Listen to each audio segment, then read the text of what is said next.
충격 그 자체였습니다.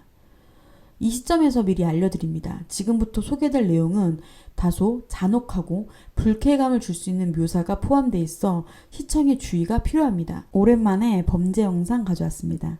2011년 2월 4일 설 연휴의 마지막 날이었습니다. 경상남도 고성에 위치한 한 회사에서는 명절 특근을 마친 직원들 사이에서 회식을 하자는 분위기가 형성됐고 밤 9시쯤 직원들은 함께 저녁을 먹기 위해 인근 식당으로 모였습니다.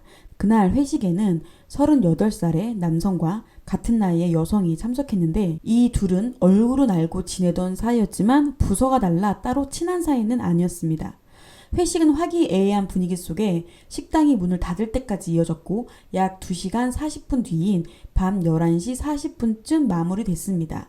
참석자들의 말에 따르면 대부분이 술을 많이 마셨고 특히 남성은 평소 주량을 넘겨 소주 3병 이상을 마신 상태였다고 합니다. 당시 여성 역시 회식이 끝날 무렵에는 몸을 제대로 가누지 못할 정도로 술에 취해 있었어요. 회식이 끝나고 직원들이 하나둘 식당을 나서던 중 여성씨가 계단에서 발을 헛디뎌 넘어졌습니다. 그 충격으로 얼굴 오른쪽에 찰과상을 입게 되었죠.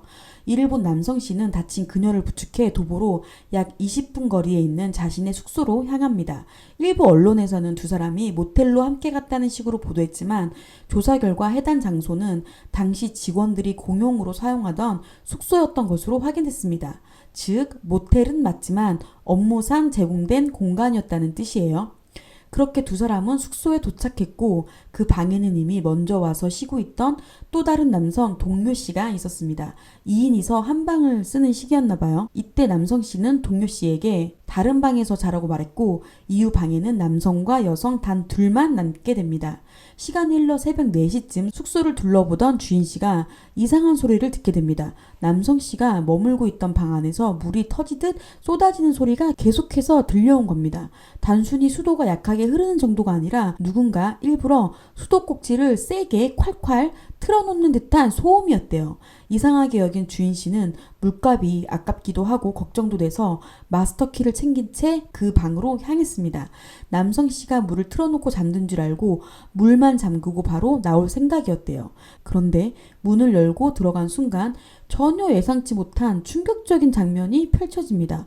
방바닥은 피로 흥건했고 그 한가운데 여성씨가 의식을 잃은 채 쓰러져 있었습니다. 그 옆에는 남성씨가 여성의 뺨을 때리며 와이라노 이런 말만 계속 반복해서 중얼거리고 있었대요.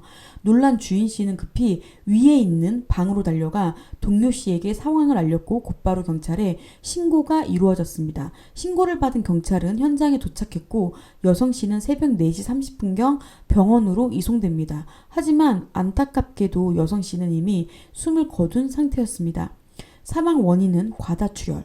그렇다면 회식이 끝난 그 방 안에서는 도대체 어떤 일이 벌어진 걸까요? 경찰 조사를 통해 하나 둘씩 드러난 사건의 전말은 그야말로 충격 그 자체였습니다. 이 시점에서 미리 알려드립니다. 지금부터 소개될 내용은 다소 잔혹하고 불쾌감을 줄 수 있는 묘사가 포함되어 있어 시청에 주의가 필요합니다. 가장 먼저 부검 결과는 상상조차 어려울 정도로 참혹했습니다.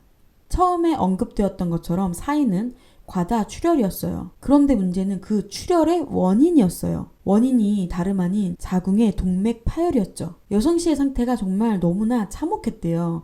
외음부와 질 아래 항문까지 약 7cm에서 8cm 정도 수직으로 찢겨진 상처가 있었고 질 내부 점막과 근육도 찢겨져 있었고 소음순 점막까지 탈락되었어요. 게다가 숨진 여성 씨의 양쪽 허벅지에 치아로 울린 흔적도 보여요. 특히 경악할 만한 지점은 여성 씨의 장기 중 직장 일부가 바닥에서 발견되었다는 거예요. 이걸 종합해서 해석을 해보자면 남성 씨가 여성 씨의 몸 속에 손을 집어넣어서 장기를 뜯어내고 자궁 내부까지 손상을 입혔다는 게 되는 거예요. 이건 단순한 사고로 보기엔 도저히 설명이 되지 않는 굉장히 이례적인 손상이었죠. 그리고 부검을 통해 확인된 여성 씨의 상태는 정말 말로 표현하기 힘들 정도로 참혹했어요. 이건 극히 이례적인 사례입니다. 일반적인 성적 행위로는 도저히 이해하기 힘듭니다. 이 문장은 지난 2013년 8월 대한법의학 회지에 실린 한 논문의 마지막 문장이에요. 해당 논문은 바로 이 사건의 피해자인 여성씨에 대한 부검 결과를 다룬 것이었죠. 전문 법의학조차도 이 사건을 두고 고개를 저을 만큼 의학적으로도 상상하기 어려운 내용이었습니다. 남성씨는 경찰 조사에서 이렇게 주장했습니다.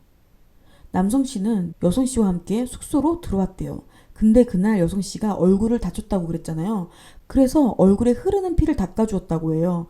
근데 이때 여성씨가 먼저 자신에게 키스를 했대요. 그러면서 성관계를 요구했고 이때 남성씨가 말했대요. 저 유부남이에요. 하고 거절 의사를 정확하게 밝혔대요. 하지만 여성씨가 자신의 손을 잡아 끌어서 결국 몸 안까지 넣었다는 주장이에요. 남성씨 본인은 그냥 여성씨가 이끄는 대로, 여성씨가 하자는 대로 했다는 거예요. 그러다가 잠시 후 정신을 차려보니 어느새 자신의 팔꿈치까지 여성씨의 몸 안에 넣었다는 설명이에요. 그리고 그 행동은 한 2-30분밖에 지속되지 않았대요. 2-30분 후에 어느 순간부터 여성씨가 아무런 반응이 없자 자신은 그냥 그 상황이 끝났다고 생각했대요. 그 순간 그는 이제 끝났구나, 만족했나? 뭐 정도의 생각만 했대요. 그리고 별다른 의심 없이 방 안에 불을 켰고 그제야 온 방 안이 피로 뒤덮여 있는 걸 보고는 자신도 깜짝 놀랐다고 진술했어요. 그 뒤 그는 다급히 손을 씻고 도움을 요청했다는 거예요. 남성씨는 줄곧 술이 너무 무섭네요. 기억이 전혀 안 납니다. 라고 말하며 그날 밤 자신이 심하게 취해 있었다는 점만 거듭 강조했어요. 그런데 이상하게도 그는 당시 상황을 꽤 구체적으로 기억하고 있죠. 예를 들어 누가 먼저 키스를 했는지, 어떤 대화를 나눴는지, 심지어 자신이 유부남이다 라고 말했다는 사실까지도 또렷하게 기억하고 있습니다. 게다가 다친 여성씨를 스스로 부축해서 숙소까지 데려온 사실도 명확하게 진술했죠. 정말 기억을 잃었다면 과연 이렇게 세세한 장면까지, 세세한 대화까지 다 말할 수 있었을까요? 그런데 이 사건에서 가장 충격적인 점은 재판부의 선고가 무죄였다는 거예요. 무죄의 이유는 피해자 여성씨가 한거불능 상태였다는 검찰의 주장이 받아들여지지 않았기 때문이에요. 피해자의 혈중 알코올 농도는 분명 만취 상태였고 이는 사실이에요. 하지만 CCTV 영상 속 여성씨는 남성씨의 부축 없이 혼자 걸어가는 모습이 포착됐습니다. 그리고 이뿐만 아니라 먼저 숙소에 있었던 직장 동료씨 있잖아요. 동료씨가 두 사람이 도착했을 때 짧은 대화를 나누는 모습을 직접 들었다고 진술했어요. 이 모든 사실을 종합해서 판단한 재판부는 여성씨가 혼자 걷기도 했고 대화도 나눴다는 이유로 완전한 한거불능 상태는 아니었을 거라고 판단했어요. 그 결과 남성씨는 강제추행에 대한 혐의는 무죄로 판결을 받았고 상해치사 혐의로는 징역 5년을 선고받았어요. 하지만 2심에서는 상해치사 혐의마저 4년으로 감형되었습니다. 그 이유는 남성씨가 심신미약 상태였다고 판단되었고 피해자에게 공탁 2억 원을 했다는 이유였습니다. 이 사건에서 양형 이유에 대해서는 다음과 같은 3가지 주요 사항이 제시되었습니다. 첫째, 가해자 남성씨가 평소 주량의 3배인 소주 3병을 마셨다. 둘째, 숙소 주인의 진술에 따르면 남성씨가 매우 당황한 상태에서 여성씨의 뺨을 때리며 와이라노를 반복했다고 합니다. 그 얘기가 남성씨가 고의적이 아니었다고 본 거죠. 셋째, 남성씨 본인이 술에 취해 기억이 나지 않는다고 주장한 점도 양형에 영향을 미쳤습니다. 가장 어이없는 점은 범행 내용이 너무 변태적이고 참혹해서 정상적인 상태에서 저질렀다고 보기 어렵다는 재판부의 판단이었습니다. 오히려 멀쩡한 정신에서는 이런 죄를 저질 수 없다. 그러니까 이건 심신미약이 맞다. 이렇게 인정된 거예요. 하지만 이러한 판결에 대해 법조인들 사이에서는 아직도 의견이 분분합니다. 한 변호사는 술을 빼면 범행의 동기를 설명할 수 없으니까 심신미약을 인정하는 판결을 이해한다고 말했고요. 다른 법조인은 가학적이고 변태적인 행위가 술 때문이라면 오히려 그것이 가중처벌의 이유가 된다며 이 판결에 대해 전혀 이해할 수 없다는 입장을 보였습니다. 이번 판결에서 가장 모순인 점은 술을 기준으로 판결을 내렸다는 건데요. 남성씨에게는 심신미약이 인정된 반면 죽은 여성씨에게는 한거불능 상태가 인정되지 않았다는 거예요.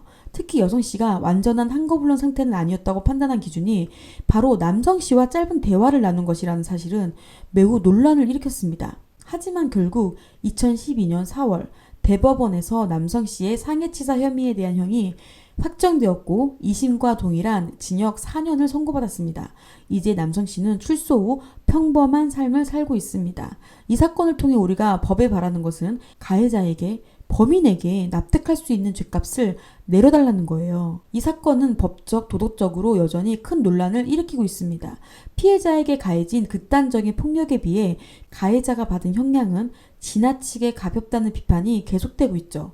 법의 형평성과 공정성이 제대로 적용되었는지에 대한 의문을 제기할 수밖에 없습니다. 우리가 바라는 것은 단순히 형벌을 내리는 것이 아니라 공정한 판결을 통해 피해자가 겪은 고통에 합당한 책임을 묻는 것입니다. 이 사건에서 4년형이라는 결론은 결국 법적인 절차를 통해 끝내기에는 너무나 부족하다는 목소리가 많습니다. 가해자는 그 사건으로 심신미약이라는 조건 아래 형을 감경받았고 피해자는 끝내 죽음을 맞이했습니다. 그럼에도 불구하고 사회적 책임은 제대로 묻지 않은 채 사건은 묻혀버리고 말았습니다. 여러분, 여성씨의 혈중 알코올 농도가 0.23이었대요. 알코올 농도가 0.23이면 이건 완전한 만취 상태를 의미합니다. 운전이 불가능한 상태일 뿐만 아니라 의식이 흐릿해지거나 판단력과 운동 능력이 심각하게 저하되는 수준입니다. 즉, 이 정도 수치에서는 자신의 의사를 명확히 표현하거나 자신의 행동을 완전히 제어하기 어려운 상태일 가능성이 큽니다.